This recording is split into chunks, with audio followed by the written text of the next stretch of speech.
cours est dédié, Bezrat Hashem, à la réussite dans tous les domaines, de tout le clan d'Israël, tous les captifs, toutes les personnes qui sont malades, qui sont blessées, qui sont en deuil, tous les soldats. Que Kadosh Baruch Hu soit merachem aleinu, Bezrat Hashem. Question qui se pose en ce moment, qui m'a été posée plusieurs fois. A-t-on le droit d'avoir des relations conjugales en période de guerre? J'habite en Israël ou j'habite en France et je suis au courant qu'en Israël il y a une guerre terrible. Est-ce que j'ai le droit d'avoir une relation conjugale avec mon épouse ou une femme avec son mari? Et pourquoi je réponds à cette question? Parce qu'il y a une question. D'où elle provient la question? Le Shulchan Aruch dit, dans le Siman Resh Mem Saïf Yud Bet, Asur leshamesh mitato bishne re'avon. Dans les périodes dans lesquelles il y a la famine, il est interdit d'avoir des relations conjugales. Et là, les chasouche banim. Seulement ceux qui n'ont pas d'enfants, ils ont le droit d'avoir une relation. Mais ceux qui ont des enfants, ils n'ont pas le droit. Aga, et le Rama, il dit, Veu adin bishear tsarot shehem kere'avon.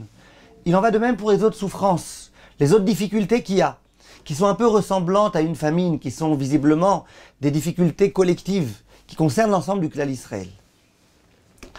Alors, a priori, il ressort des propos du Rama que quand il y a une guerre, eh ben, c'est une raison suffisante pour interdire les relations conjugales.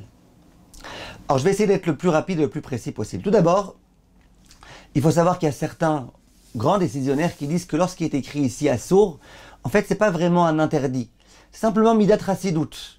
On voit de la Gemara, il ressort des propos de la Gemara, que c'est pas une vraie obligation et un vrai interdit. C'est juste celui qui veut faire preuve de piété et bien montrer qu'il n'est pas indifférent à ce qui se passe dans le monde, c'est bien qu'il s'écarte de profit et donc en l'occurrence de relations conjugales. Autre chose qui est bonne à savoir, c'est que le Knesset Hagedolah, il n'est pas d'accord avec le Rama. Et il dit, toi tu dis que toute chose, tout drame, ça fait que c'est interdit d'avoir une relation. Il dit, c'est pas vrai. On a vu qu'on parlait de famine. Famine, oui, autre chose, non. Et il y a beaucoup de décisionnaires qui ont été dans leur sens. Par exemple, il y en a qui ont voulu dire, c'est quoi le problème d'avoir une relation quand on est dans une année de famine? C'est que si on a une relation quand on est en famine, eh ben les enfants qui vont naître, ils vont être avec très peu de force et de vigueur. Mais ça, c'est pas valable quand il y a une guerre et qu'on a suffisamment bien mangé. C'est un problème physique quand on n'a pas suffisamment bien mangé. Donc, il y a beaucoup de décisionnaires qui ont voulu dire, premièrement, c'est pas sûr que c'est un vrai interdit. Et même quand Shulchan Aruch il emploie le terme interdit, plusieurs fois on voit que le Shulchan Aruch il emploie ce terme pour parler d'une mesure de piété. Deuxièmement, même si tu me dis que c'est un vrai interdit, peut-être que l'interdit concerne que les périodes de famine et pas les périodes de guerre. En dehors de ça, et cette question elle s'est posée pendant les guerres mondiales, et les grands décisionnaires, le Av Bet Din de Satmer, beaucoup de grands décisionnaires se sont interrogés. On peut autoriser les relations ou pas? Entre autres raisons pour lesquelles ils ont autorisé, ils ont dit que le Bet David écrit que si jamais il y a un risque de perdre de la semence, Chas Shalom, d'avoir des mauvaises pensées, d'avoir du Zera, Levatala, eh ben on autorise. Au même titre qu'on autorise quelqu'un qui n'a pas d'enfant, au même titre qu'on autorise le soir du mikvé, une femme qui a été au mikvé, on lui autorise, ainsi qu'on voit dans Shulchan Aruch Siman Taf Kuf Ayin Dalet, dans les lois du jeûne. De la même façon, on autorise quand on a peur que Chas Shalom, on en arrive à Zera Levatala, qui est une chose très très grave.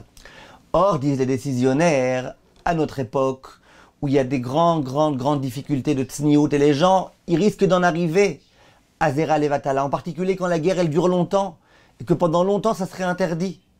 Donc là, bien évidemment, qu'il y a lieu d'autoriser. Il y a un autre Rav qui a dit quelque chose de très intéressant. Il dit en Israël, où malheureusement, il y a tout le temps des guerres, en particulier à cette période qui est la période pré-messianique, il y a beaucoup de guerres. Or, si vraiment on devait interdire à chaque fois qu'il y avait une guerre, on ne serait jamais avec nos épouses. Et pire que ça, il dit le propre de la période d'avant le Mashiach, c'est qu'il y a des guerres. Et des guerres de plus en plus douloureuses.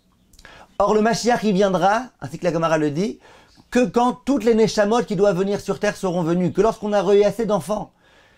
Donc si jamais en période de guerre pré-messianique, tu évites d'avoir des enfants, eh ben tu fais que le Mashiach, il retarde sa venue. Et donc tu fais qu'il y a encore plus de guerre. Donc pour toutes ces raisons-là, la halakha les maaseh, c'est dans ce sens-là que le Tzitz Eliezer a tranché la halakha, c'est dans ce sens-là que tous les grands décideurs ont tranché. La halakha, c'est que c'est permis. Il y a un grand Rav pendant la guerre mondiale qui s'appelait le Rav Shimon Falk, qui a écrit que c'était interdit pendant cette période-là de guerre d'avoir des relations conjugales, mais tous les décisionnaires, en particulier le Rav Israël Volz, a dit que ces propos-là n'ont pas été acceptés par la plupart des décisionnaires. Conclusion, c'est permis d'avoir des relations en période de guerre. Et Ratson Bezrat Hashem, que cette guerre se termine le plus rapidement possible avec Bezrat Hashem, tous nos soldats et tous nos citoyens juifs en bonne santé, Bezrat Hashem, sains et saufs, physiquement, psychologiquement. Amen ve Amen.